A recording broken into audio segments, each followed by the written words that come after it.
Assalomu alaykum hammaga. Bu videoni qilishga majbur bo'ldim oxiri. Videoni oxirigacha ko'ringlar. Bu video birinchi navbatda taksi sohasida ishlaydigan aka-ukalarimizga, ikkinchi navbati bor, tanganing ikkinchi tomoni deydi-yu, ikkinchi tomoni taksidan foydalanadigan mijozlarga tegishli bu narsa. Hozirgi kunda shunaqa haromalar ko'payib ketyapti.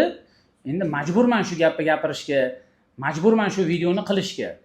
Xo'p, bu yerda 2-3 ta narsa bo'lyapti. Birinchi narsadan boshlaymiz.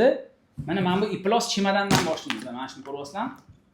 Xo'p, bu yerda nima holat bo'lgan desanglar, haydovchimiz 3 ta mijozni olyapti. 3 ta mijozni olgandan keyin bu chemodanni bagajiga joylashtirishyapti. U mijozlar 6 soat davomida ishini bitirib yurishdi. Shaharga chetiga chiqib kelyapti, boshqa qilyapti. Bitta joyga kelib turib, ikkitasi tushyapti, sigaret chekib olib, boshqa deyapti. Sal chetroqqa o'tishyapti. Ajdaniyani yoqib qo'ygan, kutishi haydovchi. Endi summa 1.600.000, 1.700.000 ga borgan. 3-chi mijoz ham tushyapti-da. Hozir men ham sigaret chekib olib, turib turing, bagajimizda bor, mashinangizda deyapti-da. Shunda borib turib kofe ichgandek kishi bo'lib turib, uchalovi birdaniga yo'q bo'lib qolyapti. Haydovchi kutyapti, yo'q, qarayapti, mijozlar ham yo'q. Oxiri iloji bagajni ochgandan keyin mana olsa, buni ichi to'la qog'oz bo'lib chiqyapti. Bu endi tursa necha pul turadi? 50 ming so'm turadimi? Yo'q, qattandir buni ham olib qo'yishganmi? Mana shunaqa haromxo'r iploslar ko'payib ketyapti, birovning haqqidan qo'rqmaydiganlar. Ikkinchi holatga e'tibor beringlar. Bu holat ham hozirgi kunda juda ham ko'payib ketyapti. Mijoz taksi chaqiryapti, o'tiryapti taksiga, yo'lda ketayotganda soxta chek yasab ketyapti o'zi. Ya'ni falshiviy chek. Qanaqa deydigan bo'lsanglar, naqd to'lovda chaqirgan, yuryapti yo'lini, farqi yo'q. 30 minglik yuryaptimi, 50 minglikmi, 100 minglikmi? Ayniqsa ular Comfort Plus Business Premier tarifini chaqirishyapti. Comfort tarifini chaqirayotganlar ham bor. Balkim kommentariyada yozib ketasizlar, Start tarifidan ham shunaqa holatlar bo'layotgandir.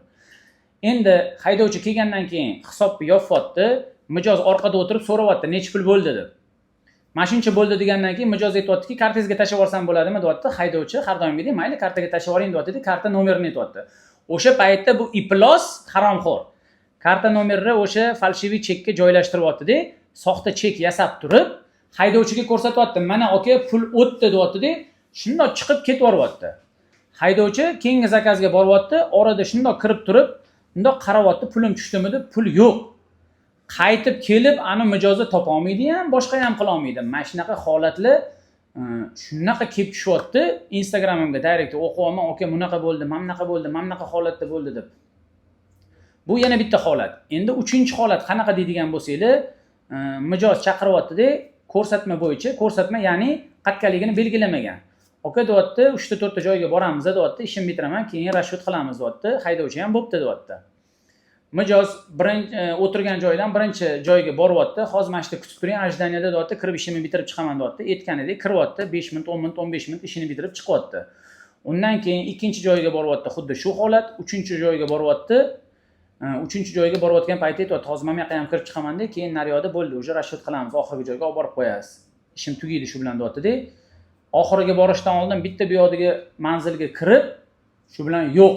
Haydovchi 1 soat kutyapti, yo'q, 1,5 soat kutyapti, yo'q. Endi bu holat bo'yicha menga murojaat qilishadi. Men qo'limdan kelmaydi-da uni hal qilib berish. Ya'ni topa olmayman u mijozni. Meni qo'limdagi narsa emas. Agar qo'limda bo'lganda hal qilib berardim. Endi haydovchilar bor, 102 ga ham murojaat qilishyapti. Ular ham bu holat yuzasidan hal qilib berishmayapti. Shuning uchun men shuncha paytdan beri aytib kelamanki, masalan, qanaqa deydigan bo'lsanglar, mijoz o'tiryaptimi, qaqqadir kirib chiqaman, boshqa deyaptimi, bo'ldi, shu paytgacha yurib kelgan pulimni tashab ket. Mana mashaqacha keldim, 100 ming so'm bo'ldim, bo'ldi, 100 ming so'mni berib qo'ying, bemalol kirib ishingizni qilib chiqavering. Men mana shuncha kutib turaman. Agar chiqsangiz olib ketaman, chiqmasangiz men yopib ketaveraman. Boshqa iloji qolmayapti-da, chunki mana shunaqa bir 10 ta 15 ta, mana 100% masalan mijozdan oldin 2-3% edi, hozir 20-25% gacha mana shunaqa haromxo'r ifloslar ko'payib ketgan, birovning haqqidan qo'rqmaydiganlar.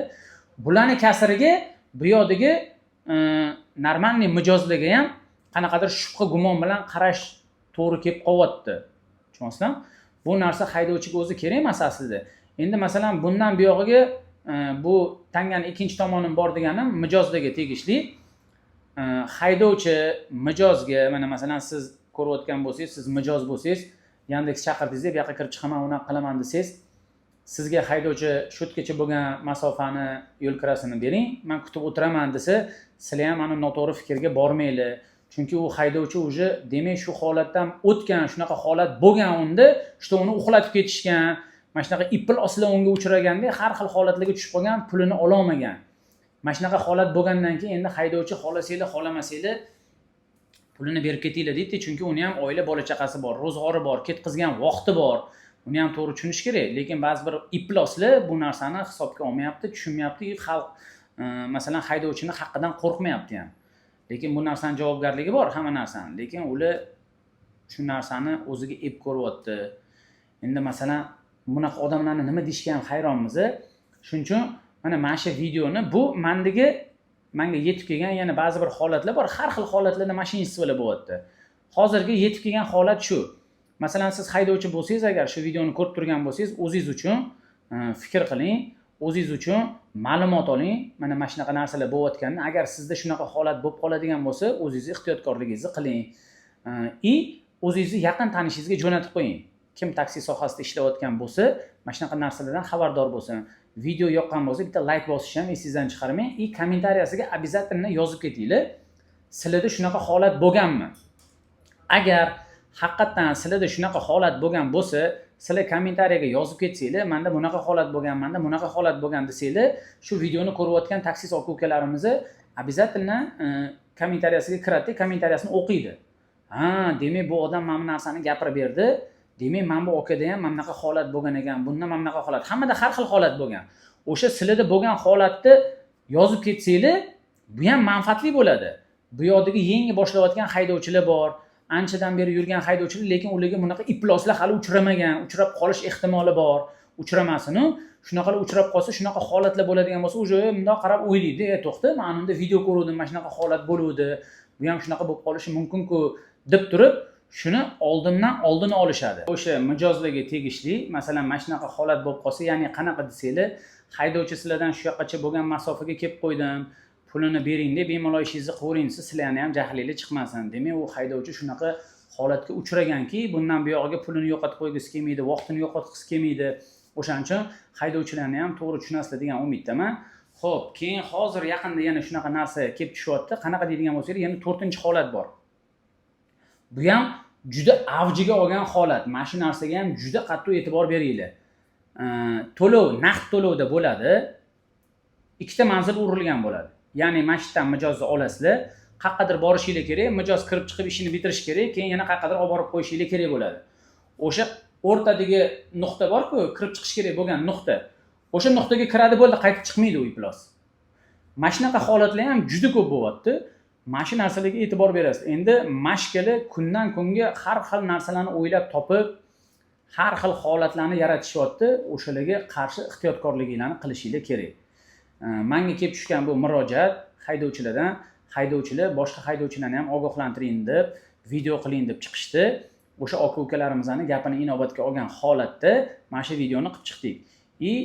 Masalan, ko'rayotgan mijozlarga ham aytamiz, mana shunaqa holat bo'lsa, to'g'ri tushunasizlar degan umiddaman. Endi bu videoni o'sha shunaqa ishni qilib yurgan mashqa ko'rayotgan bo'lishing ham mumkin. Agar nobog'da ko'rayotgan bo'lsang, men o'zim ham taksi sohasiga chiqaman. Meni qo'limga tushib qolma, ehtiyot bo'lgin. Agar meni qo'limga tushib qolsang, men seni bagajimga solib aylantirib yuraman shaharda. Bu yoqdan bu yoqqa ertalabdan kechgacha. Puling ham kerak emas. Aylantirib yuraveraman. Sen agar ko'rayotgan bo'lsang, balkim bu video shu darajada tarqalib ketadiki, sen ko'rishing ham mumkin shu ishni qilayotgan bo'lsang. Bu harom ishing senga hech qachon yaxshi tomonlama kelmaydi. Bu narsa uchun albatta sen bu dunyoda bo'lmasa ham nargi dunyoda javobini berasan. Tiyinigacha javobini berasan birovning haqqiga. Shuning uchun juda ehtiyot bo'l, meni qo'limga tushib qolma. Xo'p, videoni oxirida aka-ukalar, video yoqqan bo'lsa, manfaatli bo'lsa, bitta like ayamaysizlar. Boya aytib o'tganimdek, обязательно kommentariyada yozib ketinglar. Sizlarda qanaqa holat bo'lgan, agar shunaqa holat bo'lgan bo'lsa, обязательно kirib yoritib ketinglar. Videoni tanishlarga jo'natib qo'yinglar. Joninglar sog' bo'lsin, charchamanglar, ehtiyot bo'lib yuraveringlar mashqalardan.